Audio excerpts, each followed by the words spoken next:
Hello and welcome to Ymir's Basics.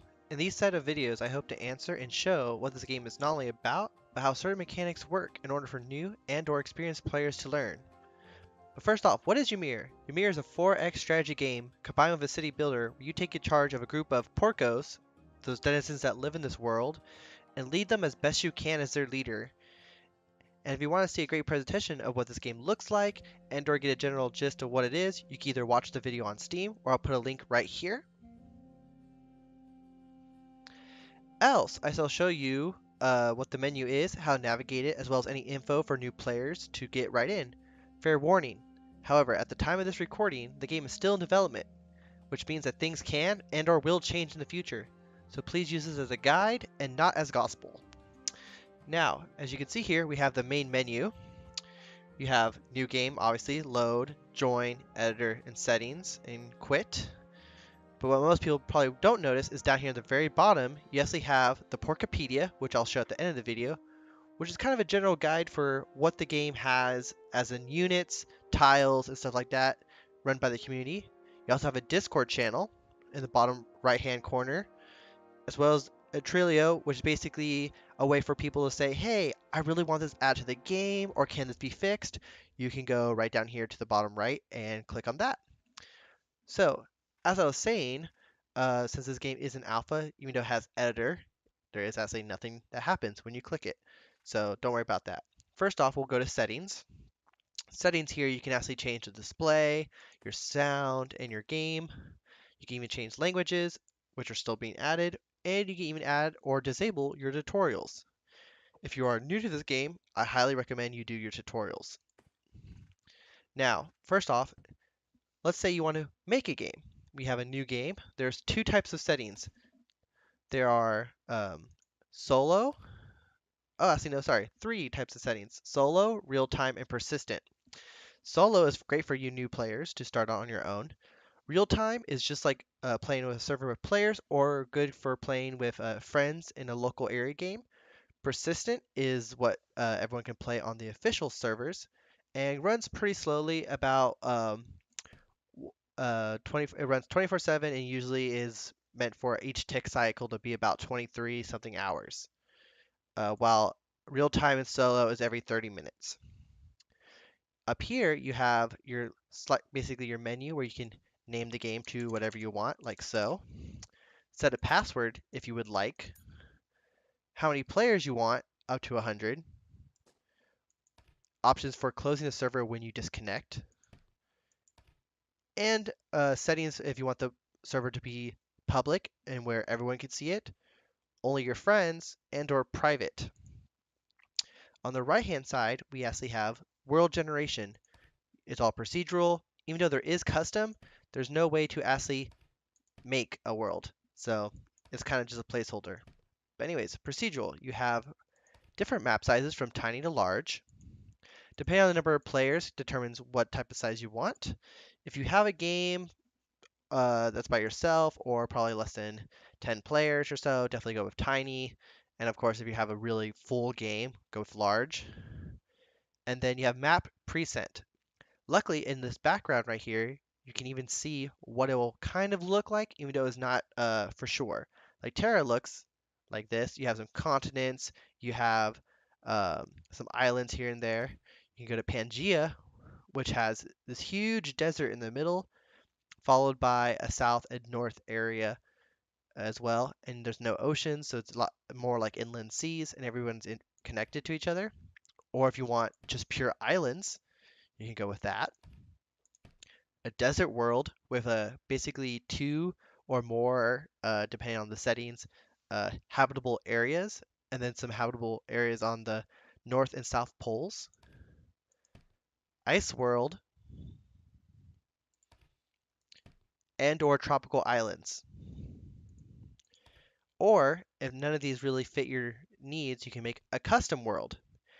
You can change the amount of continents, how much the ocean, and relief or temperature of the land before it generates. Now let's say you don't want to make a game.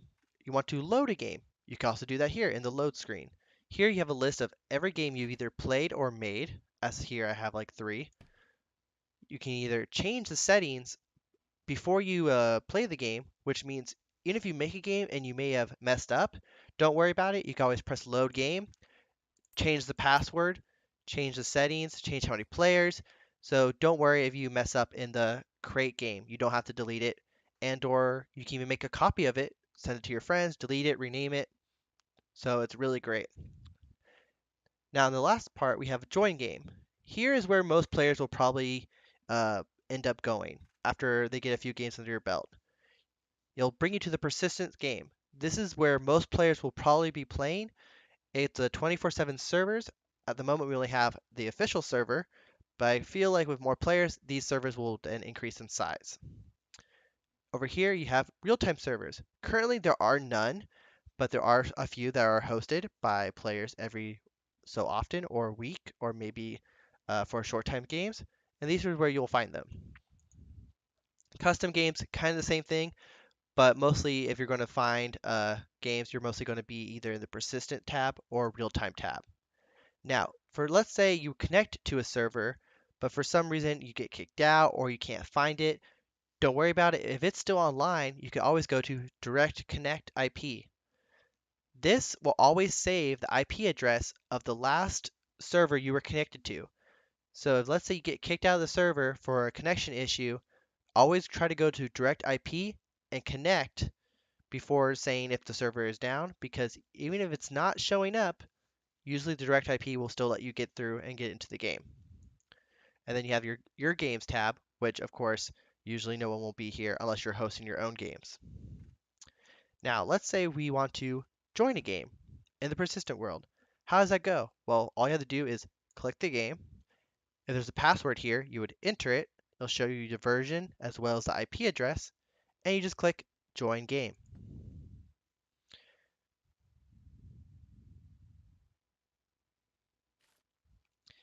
Now, when you join a game, it'll show you up here that you've joined, how many characters are allowed in this game, how long is the spawn cool off, which means if you die and or abandon your character, you would have to wait one whole day or 24 hours before coming back in. In fact, if you hover over the one day, it'll actually show you as well. Max online time is 15 days. That means the max amount of time a character can get to be offline before turning to inactive on this server. That means if you're gone for 15 days, any other person can take over your character. So be warned if you have like a vacation or something. Here you'll see your user ID and or ping, but of course for the sake of the video, I'm going to be blurring a few of these things. Now here you have a new character screen. Here is where you will basically spawn into the game. Here you can change your name, either random or you can enter like hello YouTube or something like that for your name. You can change your looks however you desire and or randomize.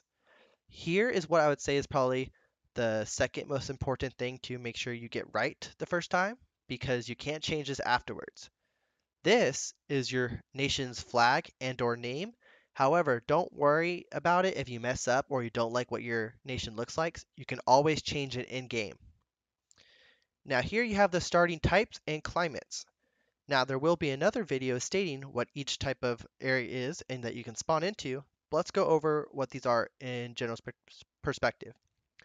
When a server starts, mostly the only thing that will be left are primitive tribes, in which case, if you have these selected, means I would like to spawn in either a cold, temperate, arid, or a tropical environment, and it will tell you how many of those spots are available. Of course, in this case, the server has been going for a long time, so that is 0. Now, let's say you have a friend in the game. If you have a friend and you want to spawn next to them, all you have to do is enter their character code, which they will hand to you. Once you enter said code, like whatever it is, their name should pop up below and you just have to click it.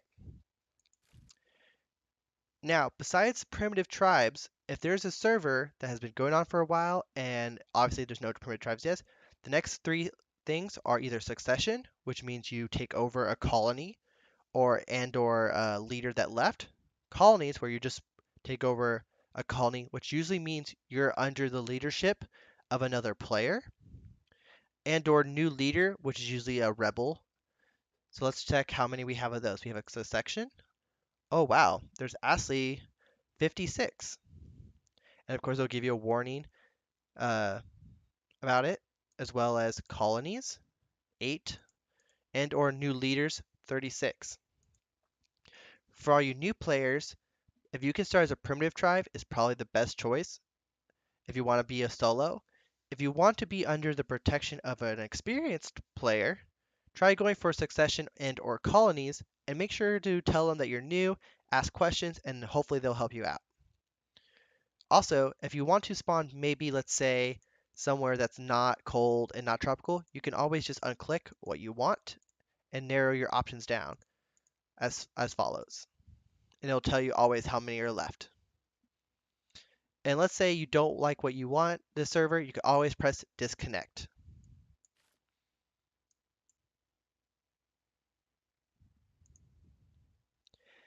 Now, for other players who want to talk about Porcopedia, Porcopedia was the bottom right-hand corner in the front, and this takes you to this page, which is basically a user-run site for Ymir. And here you could find most things, as well as images, the videos talking about, a defense guide for those who don't know how to run defenses in the right corner, how to play kind of guide, as well as a guide for units, animals, buildings, crops, resources, terrain, and game mechanics.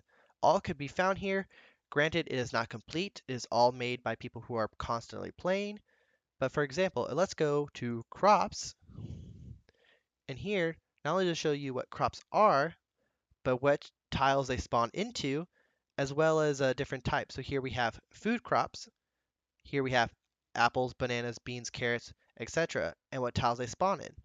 You'll notice that different tiles have different food groups as well as different amount, which can determine where you want to play and or what challenges you will face. Same thing with resources crops. Some places have specialty crops while some do not.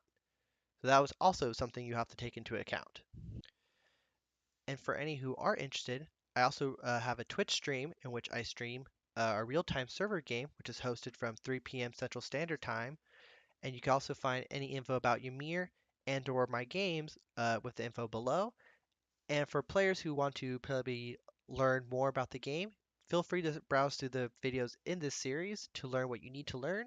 Or if you want to save that and learn on the fly, I recommend going to a solo game and or just playing and figuring out, and I hope you all have a great time.